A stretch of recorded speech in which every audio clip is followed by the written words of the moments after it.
Помогает ли эспандер действительно построить сильный хват? Подтягиваться больше, тянуть больше, прокачать крепкое рукопожатие? Или же это просто пустая трата времени? Давайте разбираться. И я приведу примеры готовых программ тренировок с эспандером. А вы слышали что-то про эспандеры Капитан Краш? Максимальная их сдавливающая сила достигает 164 килограмма. Посмотрим и на их рекордсменов. Это канал Владарович. Я уже 10 лет занимаюсь силовой калистеникой и поделюсь своим опытом и практикой других атлетов. Казалось бы, чем больше, крупнее человек, тем сильнее у него хват. А особенно руки с огромными ладонями внушают такую уверенность. Есть те же культуристы, пауэрлифтеры, тяжелоатлеты, рукоборцы и стронгмены. В общем, все те большие ребята. А также атлеты с меньшей комплекцией, у которых хват тоже прилично работает. Например, скалолазы, борцы и воркаутеры. У кого же из них сильнее хват?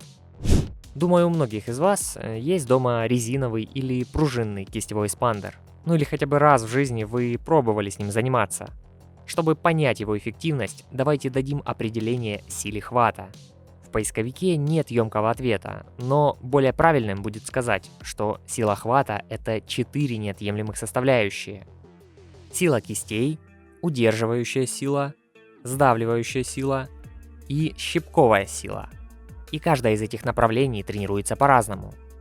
Сила кисти укрепляется, когда мы поднимаем запястьем, например, гантель или штангу, либо же накручиваем рукоятку с весом и делаем перекаты гирей. Это используют гимнасты, воркаутеры, культуристы, армрестлеры и другие ребята. Удерживающая сила тренируется, когда нужно поднять и задержать, пронести предмет. То есть активно используется пауэрлифтерами, стронгменами. Но в бытовой жизни это как минимум пригодится и поможет перенести сумки. Щипковая сила хвата, когда мы держим предметы на пальцах. Прокачивается удержанием блинов или висом на турнике на краю пальцев. Щипковый хват хорошо развит у тех, кто подтягивается и тренируется в расширителях. Или на полотенце, канате. Это могут быть скалолазы, воркаутеры и гимнасты. И, наконец, сдавливающая сила. Это то самое мощное рукопожатие, которое поможет открыть все банки на кухне и без инструментов. И крепко пожать руку. Вот это как раз уже тренируется сжатием эспандера. Общая же сила хвата укрепляется всеми 4 этими направлениями. И, пожалуй, в каждом виде спорта преобладает своя сильная сторона. Когда проводили любительские эксперименты и сравнивали за рубежом на YouTube-канале «Кто же сильнее?» и «Кто сколько выжмет на динамометре», это такой прибор для измерения силы сжатия. Наверняка вы видели его на канале у Виктора Блуда. Так вот, в том эксперименте больше всего выжал пауэрлифтер, так как во время подъема и удержания веса нужен еще и крепкий сдавливающий хват. Потом воркаутер, как неудивительно, затем армрестлер и только на 4-м месте был культурист. Конечно, это нельзя считать за чистую монету, так как такое не сравнивается просто среди 4 атлетов. На одном из популярных каналов воркаутер Евгений Лось как-то написал комментарий, что он может относительно долго провисеть на турнике, но не может сжать профессиональный эспандер. И в таком же тесте сравнивали профессиональных альпинистов. Мастера спорта выжимали в среднем по 70 килограмм. Хотя альпинисты, скалолазы, все они ассоциируются с сильным хватом. Но, как мы теперь понимаем, хват бывает разный, и все это мифы. На примере тренировок с весом собственного тела, чему и посвящен этот канал, могу сказать со своим 10-летним опытом, что если ваша цель подтянуться больше, то у многих именно хват подводит. Предплечья или забиваются, деревенеют слишком рано, пока спина и руки еще могут продолжать. Ну или же пальцы разжимаются. В подтягиваниях кисти работают в статике, и тут играет роль удерживающий хват, чтобы дольше провисеть. Также щипковый, когда уже пальцы разжимаются. Ну и важна сила самих кистей, чтобы предплечье выдерживало. А вот тот самый сдавливающий хват поможет только на начальном этапе захвата турника, а дальше уже на выносливость будет работать удерживающая сила. Из всего сказанного можно выделить, что эспандер мы сжимаем, фиксируем и разжимаем.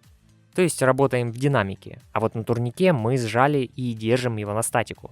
Поэтому гораздо правильнее для укрепления хвата под подтягивание это подтягиваться на канате или на полотенце, что более доступно. Ну или же универсальный вариант подобрать расширители для турника или грифа. Там вы уже в статике будете удерживать штангу, гантель, перекладину и плюс в динамике делать привычные упражнения. Жимы, тяги, подъемы на бицепс, подтягивания. И вы уже сразу ощутите, насколько сложнее стало выполнять. Что касается эспандеров, когда же он будет полезен? Давайте разбираться.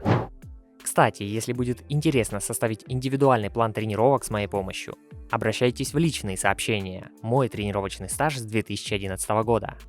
В целом, если вы недавно начали тренировки, либо давно занимаетесь и застряли, хотите быстрее прогрессировать, то наверняка у вас накопилось много вопросов. Я подготовил для вас электронную мини-книгу. Там описаны практичные вещи по тренировкам, мои ошибки и приведен примеры рациона питания. Если хотите поддержать канал, то заходите по ссылке в закрепленном комментарии. Я отправлю книгу каждому за поддержку донатом на удобную вам символическую сумму.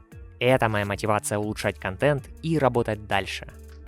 Первый случай, когда пригодятся тренировки с эспандером, это начинающий атлет с условно слабым или средней силой хвата. Примерно до года со стажем регулярных занятий. Там эспандер будет полезен для общего укрепления хвата. Второй случай использования эспандеров – это может быть и спортивный азарт, прогрессия нагрузок, а достигнуть этого можно с помощью эспандера мировой известности Капитан Краш.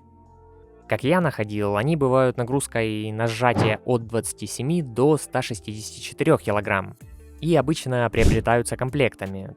То есть один для разминки более легкий, еще тренировочный эспандер на сжатие до 10 раз и так называемый целевой эспандер, с которым полезно выполнять медленные разжимания и подбирать его по нагрузке таким, с которым вы до конца сжать его не можете, то есть делаете в неполной амплитуде, или держите на статику. Так постепенно и можно проверять свой прогресс. Кстати, напишите в комментариях, работали когда-то с Капитан Краш и до какой нагрузки удалось его закрыть. У меня, например, никогда не было подходящей возможности, да и желания особо целенаправленно этим заниматься тоже не было. Какие же были рекорды по закрытию Капитан Краш? Первым в мире атлетом, которому удалось сжать Капитан Краш номер 4, а он 164 килограмма, это был Джон Кинни в далеком 1998 году. Он впервые сжал его и прошел официальную процедуру подтверждения. Только через 5 лет Нейтан Холл смог повторить это сжатие.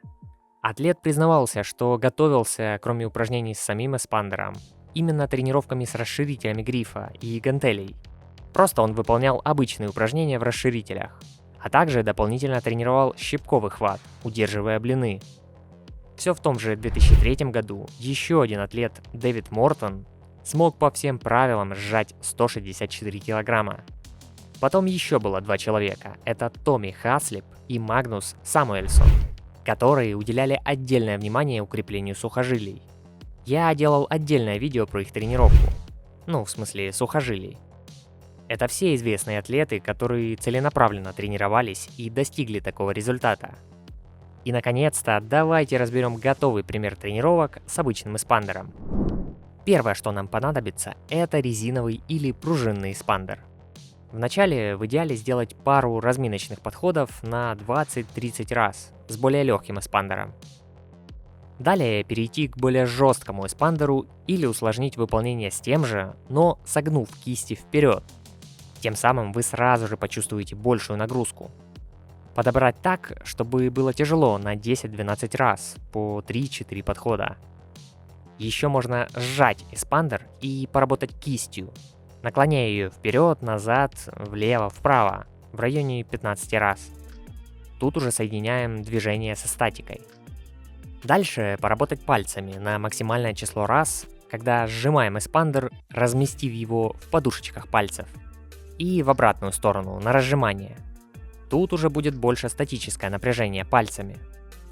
В динамике это можно сделать с небольшими резинками. Один из разновидностей эспандеров – это Powerball, который раскручивается специальной нитью, и во время его вращения работают пальцы, кисти, забиваются предплечья. Это можно делать на определенное число секунд и постепенно увеличивать время под нагрузкой. Если же вы хотите пойти дальше и разобраться, как тренироваться с эспандером Капитан Краш, то я размещу текстовую расширенную версию этого сюжета в телеграм-канале Владарович. Там регулярные статьи и чат между атлетами, нас там уже более 4000 человек.